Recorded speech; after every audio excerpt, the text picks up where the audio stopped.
Let's start with question number 8 जो कि बात करता है cash budget and budgeted income statement. ठीक है, कैश बजट तो हमें पता है, कैश बजट का फॉर्मेट कैसा रहता है।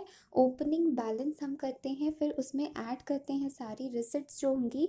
मेनली जो हमारी रिसिट्स होती है वो सेल्स रेवेन्यू से रिलेटेड होती है। एक तो कैश सेल, दूसरा है जो क्रेडिट सेल होता है, उसका जब एक्चुअल रियलाइजेशन होता है तब उसको हम रिसिप्ट मानते हैं। लेस पेमेंट करेंगे, जितनी भी आप पेमेंट्स प्रोजेक्ट कर रहे हो, एस्टिमेट कर रहे हैं, वो सारी पेमेंट्स लेस करेंगे तो आपको क्या मिल जाता है, क्लोजिंग बैलेंस मिल जाता है। तो कैश बजट तो आपके लिए इजी है। साथ ही साथ उन्होंने बोला है बजटेड इनकम स्टेटमेंट। तो बजटेड इनकम स्टेटमेंट भी बहुत ही ईजी होता है। सबसे पहले तो इनकम स्टेटमेंट मतलब क्या, trading and P N L. ठीक है, trading account and P N L. देखो ट्रेडिंग में हम क्या करते हैं, इस साइड पर आता है आपका ओपनिंग स्टॉक, यहाँ क्लोजिंग स्टॉक, परचेस आते हैं, सेल्स आता है, और साथ ही साथ यहाँ पर आपके डायरेक्ट वेजेस या डायरेक्ट एक्सपेंसेस कुछ आते हैं। ठीक है, तो अब देखो ट्रेडिंग अकाउंट के बारे में मैं बात करती हूँ। अगर ट्रेडिंग अकाउंट में आपको आप अगर जो आपका यहाँ पर जीपी आता है, ग्रॉस प्रॉफिट आता है, तो सेल्स आपको दिया गया है, आप सेल्स माइनस अगर ग्रॉस प्रॉफिट करते हो तो आपको मिलता है कॉस्ट ऑफ गुड सोल्स। ठीक है, कॉस्ट ऑफ गुड सोल्स मिलता है। लेकिन कॉस्ट ऑफ गुड सोल्स में ये भी याद रखना, तो अब हमारे ट्रेडिंग अकाउंट में बचा कितना, यहाँ पर ओपनिंग बैलेंस है, परचेसेस है, डायरेक्ट एक्सपेंसेस है, और इस साइड हमारा क्या है, क्लोजिंग बैलेंस है, यहाँ सेल्स है, और यहाँ हमारा जीपी आया था। तो इन दोनों का हमने डिफरेंस लिया, तो हमारा मतलब हमारा बचा क्या, हमारी ये सारी चीज़ें बच गई। ठीक है, तो सेल्स माइनस ग्रॉस प्रॉफिट किया तो हमारा कॉस्ट ऑफ गुड्स मिलता है। और मटेरियल कंज्यूम अगर हमें निकालना हो कि कितना हमने मटेरियल कंज्यूम किया है, तो वो अगर निकालना हो तो आपको सिंपली क्या करना पड़ता है, आपको क्या करना पड़ेगा, opening stock plus purchases less closing stock करोगे, उसमें आप डायरेक्ट एक्सपेंसेस कंसिडर नहीं करोगे। ठीक है, तो आपको सिंपली क्या करना पड़ेगा, या तो ऐसे कर सकते हो आप, opening plus purchases less closing, या फिर आपने जो ये निकाला था, कॉस्ट ऑफ गुड सोल्ड निकाला था, कैसे निकाला था, सेल्स माइनस ग्रॉस प्रॉफिट निकाला था। तो जैसे ही आपने कॉस्ट ऑफ गुड सोल्ड निकाल दिया, उसमें से आप क्या करोगे, ये डायरेक्ट एक्सपेंसेस हम लेस कर देंगे। तो डायरेक्ट एक्सपेंसेस लेस करने के बाद हमें क्या मिल जाएगा, ये सब्सट्रैक्ट कर दोगे तो हमें मटेरियल कंज्यूम मिल जाएगा। इन शॉर्ट मटेरियल कंज्यूम को हम दो तरीके से निकाल सकते हैं, opening plus purchases minus closing stock, या फिर आप cost of goods minus direct expenses करोगे तो भी आपको क्या मिल जाएगा, मटेरियल कंज्यूम मिल जाएगा। उसके बाद आपका जो ग्रॉस प्रॉफिट आएगा उसमें से हम कुछ इनडायरेक्ट एक्सपेंसेस लेस करते हैं। यहाँ पर ग्रॉस प्रॉफिट आपने कैरी फॉरवर्ड किया पीएनएल में, उसमें से कुछ इनडायरेक्ट एक्सपेंसेस लेस करेंगे तो मुझे यहाँ पर आएगा नेट प्रॉफिट। तो नेट प्रॉफिट को ही वो क्या बोल रहे हैं, इनकम स्टेटमेंट। लेकिन ये फॉर्मेट जो मैंने आपको टी फॉर्मेट में बताया, तो हम यहाँ पर इसका जो फॉर्मेटिंग बनाएंगे तो वो वर्टिकल फॉर्मेट बनाएंगे। ठीक है, तो अब हम रीड करते हैं हमारा क्वेश्चन। तो देखो सबसे पहले रिक्वायर्ड पोर्शन अगर पढ़ें तो वहाँ पर लिखा हुआ है prepare cash budget for the month of October November December. तो 3 महीने के लिए कैश बजट बताना है। तो सबसे पहले तो ये बात याद रखना कि कैश बजट में नॉन कैश आइटम्स नहीं आते, सिर्फ कैश रिलेटेड आइटम्स ही आएंगे। लेकिन जो इनकम स्टेटमेंट है, सेकेंड हमें कहा है प्रिपेयर इनकम स्टेटमेंट उन्हीं 3 महीनों के लिए, दिसंबर एंडिंग दिसंबर 31 बोला है, तो क्वार्टरली हमें इनकम स्टेटमेंट भी बनाना है।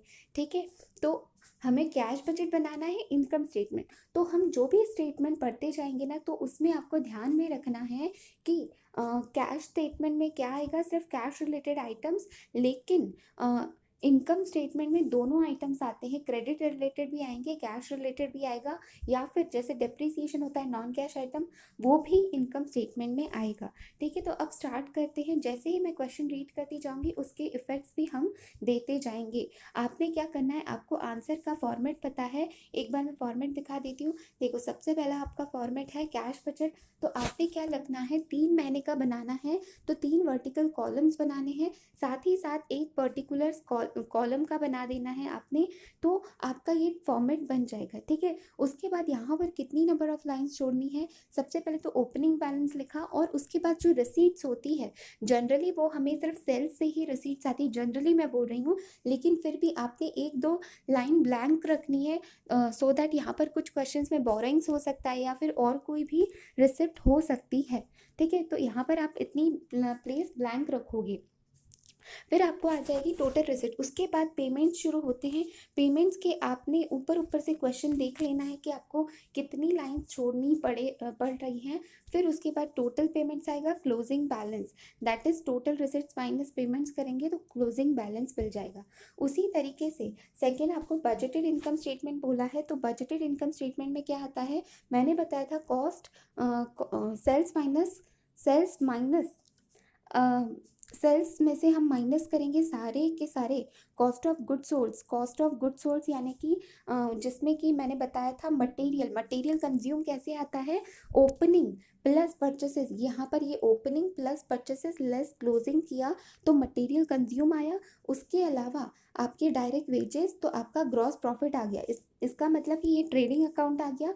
दूसरा नीचे उसमें से इनडायरेक्ट एक्सपेंसेस लेस करोगे तो नेट प्रॉफिट आ गया, ठीक है। मैंने बताया था कॉस्ट ऑफ गुड सोल्ड के दो पार्ट्स होते हैं, एक तो इसमें मटेरियल कंज्यूम्ड आता है, मटेरियल कंज्यूम हम कैसे निकालते हैं, opening plus purchases less closing stock, and दूसरा आएगा डायरेक्ट वेजेस डायरेक्ट एक्सपेंसेस, ठीक है। बहुत सारे क्वेश्चंस में डायरेक्ट वेजेस डायरेक्ट एक्सपेंसेस नहीं होते हैं, तो cost of goods sold is equals to material consume ही हम बोलते हैं। हमने बहुत सारे क्वेश्चन देखे हैं जिसमें हम कॉस्ट ऑफ गुड्स सोल्ड को क्या बोलते हैं, opening plus purchase is equals to minus closing stock करते हैं। लेकिन इस क्वेश्चन में मैंने दो इसमें, बिकॉज वहाँ पर है ना डायरेक्ट वेजेस जनरली होते नहीं, लेकिन इस क्वेश्चन में है तो इसीलिए मैंने इस तरीके से आपको बताया। उसके बाद हमने कुछ वर्किंग्स की हुई हैं। तो अब आते हैं क्वेश्चन पर। तो जैसे जैसे क्वेश्चन रीड करती जाऊंगी आपको फिगर्स इंसर्ट करते जाने हैं। तो आपको दिया गया है ऑन 30, क्वेश्चन नंबर 8 रीड कर रहे हैं। On 30 September 2013 the balance sheet of Dhani sugar and company retailers of sugar was as under, ठीक है। आप जैसे क्वेश्चन पढ़ रहे हो ना, हमने रिक्वायर्ड पोर्शन पढ़ लिया तो आपके दिमाग में रहता है कि हमें फाइंड आउट क्या करना है। हम पहले से ही क्वेश्चन पढ़ेंगे फिर लास्ट तक आते आते हम तो क्वेश्चन ही भूल जाते हैं। अभी मुझे रिक्वायर्ड पोर्शन पता है तो मैं अपने लिए फिगर्स निकालती जाऊंगी कि ये मेरे लिए रिलेवेंट है, ये मेरे लिए रिलेवेंट है, ठीक है, आंसर के लिए। तो यहाँ पर हमें बैलेंस शीट दी गई है 30 सितंबर की, तो मुझे जो बजट बनाना था वो तो अक्टूबर नवंबर दिसंबर, और इनकम स्टेटमेंट भी इसी क्वार्टर का बनाना था, क्वार्टर एंडिंग दिसंबर, ठीक है। तो अब उन्होंने दिया गया है बैलेंस शीट 30 का, यानी कि ये सारी जो फिगर्स होंगी हमारे लिए ओपनिंग फिगर्स होंगी, ठीक है। तो आगे दिया गया है वॉज एज अंडर, तो उसमें हमें लाइबिलिटीज साइड दिया गया है, कैपिटल दिया गया है, उसके बाद दिया गया है reserves and surplus, trade creditors and audit fees, ठीक है। तो ये हमें डिटेल्स दी गई है। देखो रिजर्व्स और जो कैपिटल दिया गया है वो तो हमारे लिए कहीं भी रिलेवेंट नहीं होगा, ना ही हमारे कैश बजट में, ना ही हमारे इनकम स्टेटमेंट में। लेकिन जो ट्रेड क्रेडिटर है, तो ट्रेड क्रेडिटर जो है वो इनकम स्टेटमेंट में तो हमारे काम आएगा ही आएगा। आई एम सॉरी, वहाँ पर काम नहीं आएगा, ये तो क्लोजिंग बैलेंस है ना, तो क्लोजिंग बैलेंस है तो हो सकता है कि इसका पेमेंट कब किया है, एक्चुअल जिस दिन इसका पेमेंट किया होगा हमें वो डेट को क्या करना पड़ेगा। अगर ये पेमेंट हमने अक्टूबर नवंबर दिसंबर में किया होगा तो ये कैश बजट के अंदर तो आएगा, लेकिन इनकम स्टेटमेंट में ये नहीं आएगा। तो ये बात ध्यान में रखना, कैश बजट के अंदर ये आ सकता है। कब आ सकता है, अगर इसका एक्चुअल पेमेंट हमने किया होगा तो वो आगे हमें डिटेल्स देखनी पड़ेगी, एक्चुअल पेमेंट किया होगा तभी आएगा, तो ये इनकम स्टेटमेंट में तो नहीं आएगा, ठीक है। उसके बाद क्या करना है, ऑडिट फीस भी ये क्या है, पेबल है। अगर हमने एक्चुअल में अक्टूबर नवंबर दिसंबर में पे की होगी तो इनकम स्टेटमेंट में इसका इफेक्ट आ सकता है, कैश बजट में इसका इफेक्ट आ सकता है, लेकिन इनकम स्टेटमेंट में तो इसका इफेक्ट नहीं आने वाला है। उसके बाद आते हैं हम एसेट साइड में। एसेट साइड में दिया गया है हमें इक्विपमेंट, उसका डेप्रीसिएशन, और हमें क्लोजिंग बैलेंस दिया गया है, ठीक है। उसके बाद हमें दिया गया है स्टॉक। अब स्टॉक की बात करें अगर, तो हमें स्टॉक कहीं पर भी कैश बजट में काम नहीं आने वाला, लेकिन जब आप ट्रेडिंग अकाउंट बनाते हो, आपको इनकम स्टेटमेंट बोला है, तो वहाँ पर हमें ओपनिंग स्टॉक चाहिए रहता है। तो ये जो सितंबर का क्लोजिंग स्टॉक है, हमारे अक्टूबर से पीरियड हम इनकम स्टेटमेंट बनाने वाले हैं, तो ये हमारे लिए ओपनिंग स्टॉक बन जाएगा। तो इट मीन्स ये हमारे लिए रिलेवेंट फिगर है, वो भी इनकम स्टेटमेंट बनाने के लिए। तो यहाँ पर आपने शॉर्ट में एकदम स्मॉल हैंडराइटिंग में इनकम स्टेटमेंट IS लिख कर रखना है। ओके, उसके बाद ट्रेड डेटर्स भी क्या है, ये क्रेडिट सेल्स पर है। तो अगर इनका एक्चुअल रियलाइजेशन हमने अक्टूबर नवंबर दिसंबर हमारे मंथ में किए होंगे, जिस पीरियड का हम बजट बना रहे हैं, अगर किया होगा तो ही कैश बजट में आएगा इसका इफेक्ट, अदरवाइज इसका इफेक्ट कैश बजट में नहीं आएगा और इनकम स्टेटमेंट में तो बिल्कुल भी नहीं आएगा। उसके बाद दिया गया है बैलेंस एट अ बैंक, ठीक है, और ये क्या है, ये है कैश का ओपनिंग बैलेंस। तो ये वाला इंपॉर्टेंट है हमारे लिए। ये कहाँ पर इंपॉर्टेंट है, कैश बजट में आपको ओपनिंग कैश बैलेंस लगता है, तो ये 35,000 हमें कैश बजट में काम आएगा। तो याद रखना, ये जो स्टॉक है, स्टॉक हमें इनकम स्टेटमेंट में काम आएगा और ये बैंक का जो बैलेंस है, ये मुझे कैश बजट में काम आएगा। ठीक है, बाकी ये जो 3 रहे, इसका मैंने क्या कहा, ट्रेड क्रेडिटर्स, ट्रेड पेबल और ऑडिट फीस के लिए अगर इनका एक्चुअल पेमेंट किया होगा हमने हमारे पीरियड में, या रिसीव किया होगा, रियलाइज किया होगा, तभी इनका इफेक्ट कैश बजट में आएगा। लेकिन इन तीनों का भी इफेक्ट इनकम स्टेटमेंट में नहीं आने वाला है। कैश बजट में हो सकता है, पॉसिबिलिटी है, अभी हम डिसाइड नहीं कर सकते, लेकिन इनकम स्टेटमेंट में तो आने ही नहीं वाला। ओके, तो आगे बढ़ते हैं। The firm is developing a system of forward planning and on 1 October 2013 it supplies the following information. ठीक है, तो अब हमारा पीरियड स्टार्ट हो रहा था अक्टूबर से, तो 1 सितंबर को उसने हमें एस्टिमेट्स दिए हैं, सॉरी 1 अक्टूबर के हमें एस्टिमेट्स दिए गए हैं। तो उन्होंने मंथ बताए हैं, सितंबर की एक्चुअल डिटेल्स है, बिकॉज हमने सितंबर की बैलेंस शीट भी देखी, सितंबर मंथ तो हो चुका है, हम अब बना रहे हैं अक्टूबर नवंबर दिसंबर। तो सितंबर की एक्चुअल फिगर्स है और बाकी अगले 3 महीने की बजटेड फिगर्स है। तो आपको क्रेडिट सेल बताया गया है, क्रेडिट परचेज बताया गया है और कैश सेल बताया गया है। तो अगर आप ध्यान दोगे तो यहाँ पर देखो, सितंबर की जो एक्चुअल सेल्स क्रेडिट सेल बोला है, और यहाँ पर आप बैलेंस शीट में देखोगे क्रेडिट ट्रेड डेटर्स, तो देखो सितंबर में ही बैलेंस शीट हमने बताई थी, तो सितंबर का ही आपको दिया गया है ट्रेड क्रेडिट सेल्स। ठीक है, क्रेडिट सेल्स आपको सितंबर का ही दिया गया है 15,000। और यहाँ पर भी अगर आप देखोगे ट्रेड क्रेडिटर्स मतलब क्या, क्रेडिट परचेस 40,000, तो ये वही बैलेंस आपको यहाँ पर दिया गया है सितंबर का। ओके, उसके बाद कैश सेल दिया गया है सितंबर का और बाकी के मंथ्स का भी दिया गया है। अब आपने इमेजिन करना है, आपने देखना है कि कैश बजट में हमारी फिगर्स, सॉरी, हम पहले क्या करेंगे, एडजस्टमेंट इससे रिलेटेड पढ़ लेंगे कि एक्चुअल रियलाइजेशन। देखो, क्रेडिट सेल और क्रेडिट परचेज ये दोनों भी हमारे कैश बजट में कब आएंगे, ये जब एक्चुअल रियलाइज होगा और इनका जब मैं एक्चुअल पेमेंट करूँगी तब ये आएंगे कैश बजट में। इसको तो एज इट इज़ ले लेंगे, लेकिन इनका एक्चुअल रियलाइज जब हुआ है और इनका जब पेमेंट हुआ है तब इन्हें कंसीडर करेंगे। लेकिन इनकम स्टेटमेंट में तो हम इन 3 मंथ्स का सिर्फ क्या कर देंगे, एडिशन कर देंगे।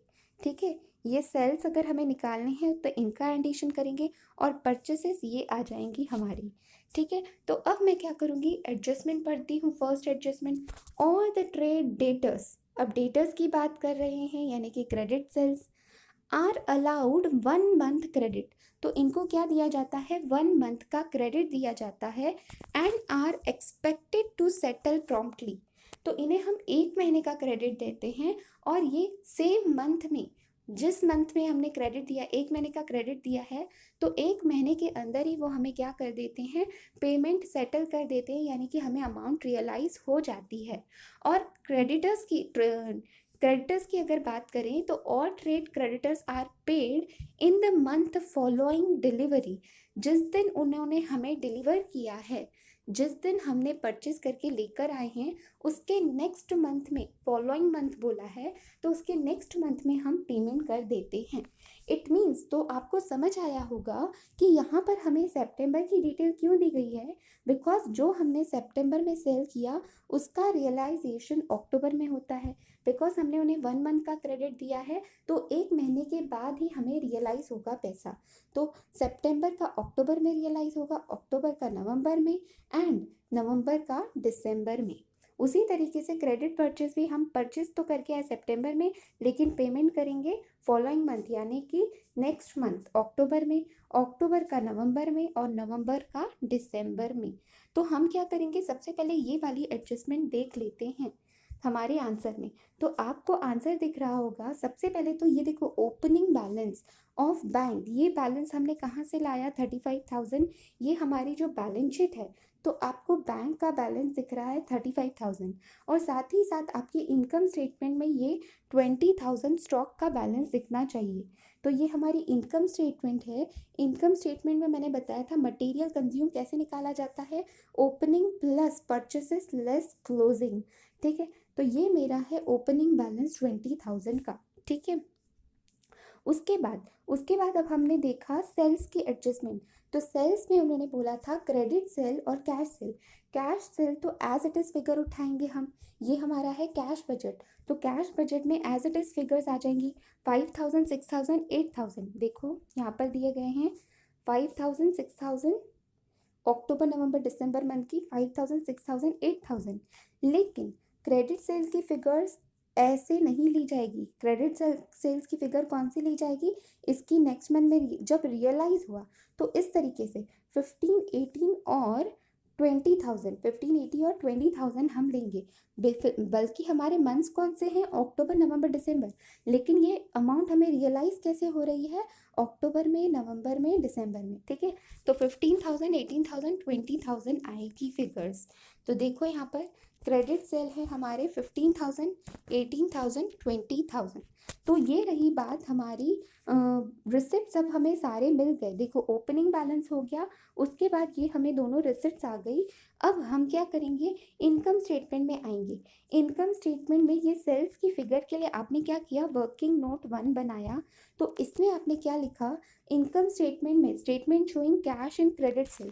अब इनकम स्टेटमेंट में तो आप दोनों क्रेडिट सेल और कैश सेल दोनों लेते हो, वहाँ पर हम रियलाइजेशन नहीं देखते कि कब रियलाइजेशन हुआ। यहाँ पर तो हम क्रेडिट सेल को भी कंसिडर करते हैं।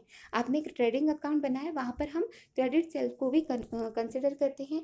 तो सिंपली देखो अक्टूबर नवंबर दिसंबर लिखा, तो अक्टूबर नवंबर दिसंबर इन तीनों का हमारा क्रेडिट सेल कितना है।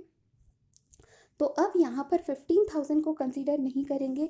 रियलाइजेशन, ये एडजस्टमेंट पढ़ने की ज़रूरत नहीं है, ये एडजस्टमेंट तो कैश बजट के लिए पढ़नी पड़ी हमें। इनकम स्टेटमेंट के लिए तो डायरेक्टली यहीं से फिगर्स उठाने हैं, 18,000, 20,000, 25,000 और 5,000, 6,000, 8,000। ये कैश सेल और ये है क्रेडिट सेल। ठीक है, 18, 20, 25, देखो 18, 20, 25, ये 18,000, 20,000, 25,000, टोटल 63,000, और कैश सेल हुआ 5,000, 6,000, 8,000, टोटल 19,000। तो यहाँ पर आपने टोटल किया तो टोटल मंथ वाइज भी मिला और टोटल 3 महीने का 82,000 मिला। तो ये 82,000 हमें क्या मिल गया, सेल्स की फिगर मिल गई। तो आपने क्या किया, यहाँ पर सेल्स की फिगर 82,000 लिखा। यहाँ पर देखो इनकम स्टेटमेंट बनाते वक्त आपने 2 वर्टिकल कॉलम्स बनाए हैं, एक तो इनर वर्किंग के लिए और एक आउटर कॉलम बनाया है। ठीक है, उसके बाद आते हैं नेक्स्ट एडजस्टमेंट पर। तो हमारी रिसिप्ट्स की, रियलाइजेशन की, रिसिप्ट की एडजस्टमेंट हो चुकी है ऑन 1 अक्टूबर 2013। 1 अक्टूबर की बात कर रहे हैं। All the equipments are replaced at a cost of 30,000। तो देखो हमें बैलेंस शीट में इक्विपमेंट दिए गए थे और इक्विपमेंट का WDV जो था, WDV से हमें मतलब है डिप्रिसिएशन के बाद वाली क्लोजिंग फिगर हमें चाहिए। तो क्लोजिंग फिगर 15,000 थी। तो वो क्या बोल रहे हैं, all the equipments, in equipments को 15,000 के जो इक्विपमेंट्स थे उनको हमने क्या कर दिया, रिप्लेस कर दिया at the cost of 30,000। Okay, और हमने इसके रिप्लेसमेंट के बदले 30,000 में ये हमने रिप्लेस किया है। तो उन्होंने आगे बाइफरकेशन क्या दिया है, 14,000 was allowed in exchange of old equipment. यानी कि ये जो पुराना इक्विपमेंट हमने दिया था, ये पुराना इक्विपमेंट जो हमने 15,000 का इक्विपमेंट दिया, इसके बदले वो बोल रहे हैं कि आपको 14,000 मिला है। ठीक है, 14,000 मिला है। उन्होंने देखो कहा है कि 14,000 was allowed in exchange for old equipment and a net payment of 16,000 I am sorry and a net payment of 16,000 was made. उन्होंने बोला है और बाकी जो नेट पेमेंट 16,000 की, देखो टोटल 30,000 दिया है, तो 14,000 तो हमने ओल्ड इक्विपमेंट जो हमारी 15,000 WDV दिख रही थी, उसके बदले हमने 14,000 में उसको एक्सचेंज कर दिया। तो इसका मतलब बैलेंसिंग जो 16,000 वो हमने पेड किया है, वो हमने न्यू इक्विपमेंट के लिए पे किया है। ठीक है, न्यू इक्विपमेंट लिया होगा उसके लिए पे किया है। ठीक है, तो अब आपको ये बात ध्यान में रखनी है, ये हमने ओल्ड इक्विपमेंट जिसकी WDV 15,000 थी, उसको हमने 14,000 में दे दिया। तो यहाँ पर मुझे loss on sale of equipment हो रहा है। तो ये लॉस देखो, ये लॉस कैश सेल का कैश में लॉस नहीं हो रहा है, मुझे किसी को पेमेंट नहीं करना पड़ रहा है, तो ये कैश लॉस नहीं है। तो ये कैश बजट के अंदर तो ये लॉस नहीं दिखने वाला है, लेकिन ये मेरे इनकम स्टेटमेंट में आएगा, वो भी इनडायरेक्ट एक्सपेंसेस में। ठीक है, तो ये लॉस जो है, लॉस ऑन इक्विपमेंट है 1,000 का, तो ये मुझे शो करना पड़ेगा। ओके, तो ये एडजस्टमेंट बहुत अच्छे से देखना है। और साथ ही साथ अब आपको क्या करना है, आपने सेल करते वक्त आपके जेब से सिर्फ कितने पैसे गए हैं, 16,000 गए हैं। 14,000 तो आपने ओल्ड इक्विपमेंट जो 15,000 का था उसके बदले आपने एक्सचेंज कर दिया, तो एक्चुअल जेब से पैसे कितने गए, 16,000। तो हमारे बैलेंस शीट में कैश बजट में जो आउटफ्लो जाएगा, कैश कितना पेमेंट जा रहा है हमारा, 16,000। तो सिर्फ 16,000 का ही इफेक्ट आएगा, 30,000 का नहीं आएगा। तो ये दोनों इफेक्ट्स भी देख लेते हैं। देखो यहाँ पर दिया गया है इक्विपमेंट, और ये हम इक्विपमेंट कब, अक्टूबर की बात करें, उन्होंने देखो मंथ दिया गया था 1 अक्टूबर, तो 16,000 हमारा पेमेंट जा रहा है। तो यहाँ पर इक्विपमेंट की एडजस्टमेंट आ गई। और साथ ही साथ यहाँ पर हमको दी गई थी equipment loss on sale of equipment 1,000 कैसे आया, 15,000 लेस 14,000। 15,000 हमारी WDV थी, लेकिन हमने सेल कितने में किया, 14,000 में, तो 1,000 का हमें क्या हुआ, लॉस हुआ। और एक चीज़ मैं यहाँ पर है ना, परचेज की एडजस्टमेंट भूल गई थी, ये परचेज की एडजस्टमेंट भी हम देख लेते हैं। इसको हमने देखा था फॉलोइंग मंथ में पेमेंट होता है, तो कैश बजट में कौन सी फिगर्स आएंगी, कैश बजट में फिगर्स आएगी 40,000, 23,000 और 27,000। तो देखो यहाँ पर दिया गया है क्रेडिटर्स 40,000, 23,000 और 27,000। और रही बात इनकम स्टेटमेंट की, तो इनकम स्टेटमेंट में तो उसी मंथ्स की डिटेल्स आएंगी, अक्टूबर नवंबर दिसंबर, उसमें क्रेडिट परचेस भी हम कंसिडर करते हैं, रियलाइजेशन देखने की हमें ज़रूरत नहीं है। तो 23,000, 27,000, 26,000, इन तीनों का अगर आप एडिशन करते हो, 23, 27 प्लस 26, 23 प्लस 27 प्लस 26 करोगे तो आपको 76,000 आता है। तो देखो मटेरियल कंज्यूम किस तरीके से निकालते हैं, ओपनिंग स्टॉक प्लस परचेसेस, तो ये हमारे परचेसेस आए, क्रेडिट परचेसेस हैं 76,000 की, तो ये तीनों की हमने टोटल की माइनस क्लोजिंग, तो ये क्लोजिंग किस तरीके से आएगा वो अभी तक हमने देखा नहीं है। ओके, उसके बाद अब आते हैं नेक्स्ट एडजस्टमेंट पर। नेक्स्ट एडजस्टमेंट हमको दी गई है, नेक्स्ट एडजस्टमेंट जो हमको दी गई है वो दी गई है डेप्रीसिएशन से related. Depreciation is to be provided at the rate of 10% per annum. Depreciation जो हम प्रोवाइड कर रहे हैं वो 10% पर एनम। तो सबसे पहले तो ये बात ध्यान में रखो, कैश बजट के अंदर इसका कोई इफेक्ट नहीं आने वाला है, बिकॉज डेप्रीसिएशन क्या है, नॉन कैश आइटम है। इनकम स्टेटमेंट के अंदर इसका इफेक्ट आएगा। तो सबसे पहले तो आपको याद रखना है हमारी इक्विपमेंट की वैल्यू क्या है, 15,000 जो WDV थी क्वेश्चन बैलेंस शीट के अंदर, ये इक्विपमेंट तो हम सेल कर चुके हैं, लेकिन हमने न्यू इक्विपमेंट जो लिया था वो लिया था 30,000 का। ठीक है। तो 30,000 हमारी न्यू इक्विपमेंट की वैल्यू हो गई। ये मत कहना कि हमने सिर्फ 16,000 ही पे किया है, नहीं, पेमेंट नहीं देखना है आपने एक्चुअल में, उसके बदले आपने ओल्ड इक्विपमेंट भी तो दिया था ना। तो कुछ पैसा आपने मॉनेटरी टर्म में दिया, कुछ नॉन मॉनेटरी टर्म में, तो टोटल आपकी वैल्यू कितनी हो गई, 30,000। तो हम जो डेप्रीसिएशन निकालेंगे वो 30,000 पर निकालेंगे, और हमारा डेप्रीसिएशन का रेट कितना है, 10%। लेकिन एक और एडजस्टमेंट, ये हम जो इनकम स्टेटमेंट बना रहे हैं वो 3 महीने का बना रहे हैं, तो हमें क्या करना पड़ेगा, 30,000 इंटू 10% इंटू 3/12 करना पड़ेगा। तो देखो यहाँ पर कैश बजट में तो कोई इफेक्ट नहीं है, लेकिन यहाँ पर डेप्रीसिएशन इनडायरेक्ट एक्सपेंस है हमारा, तो यहाँ पर आपने करना है 30,000 इंटू 10% इंटू 3/12 करोगे, इंटू 3/12 करोगे तो आपको 750 आंसर आएगा। तो ये 750 हमारा आंसर आ गया।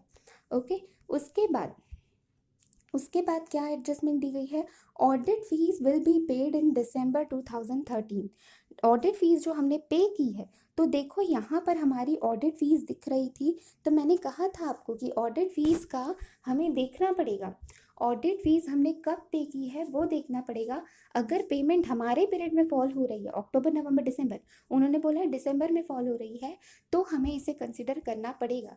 तो ये 15,000 कैश बजट के अंदर तो आएगा, लेकिन इनकम स्टेटमेंट में तो नहीं आने वाला, ये तो मैंने पहले ही बोला था।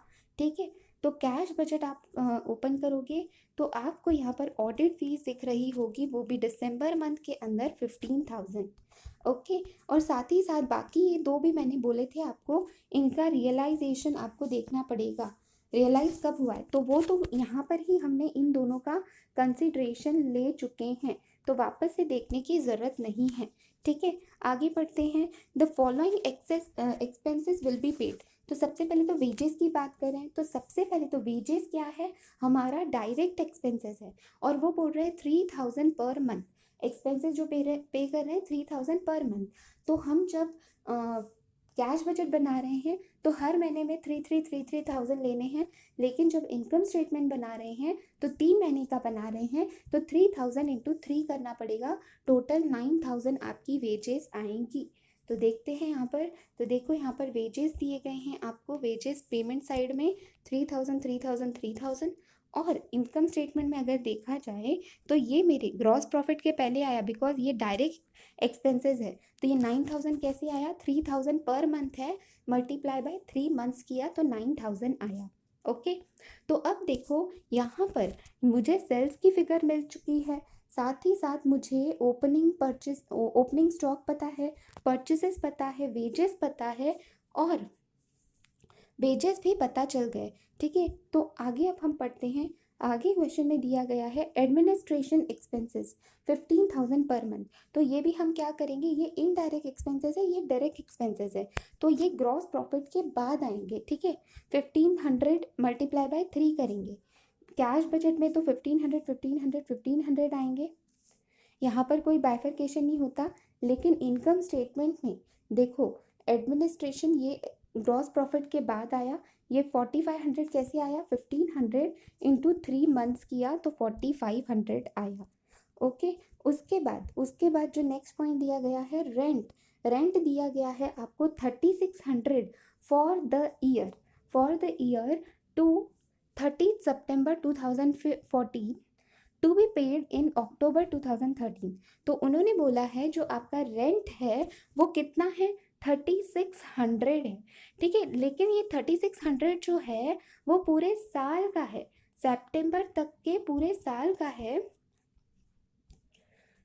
For the year to 30 September to be paid in October. और ये रेंट हम कब पे करने वाले हैं, ये रेंट हम पे करने वाले हैं अक्टूबर 2013 के अंदर, to be paid in October 2013। तो हमारा पीरियड देखो, हमारा जो पीरियड हम बना रहे हैं वो हम बना रहे हैं 2013 दिसंबर के लिए। ठीक है, तो अक्टूबर 2013 हमारे पीरियड में फॉल कर रहा है, तो कैश बजट में ये सारी पूरी अमाउंट आएगी 3,600 की।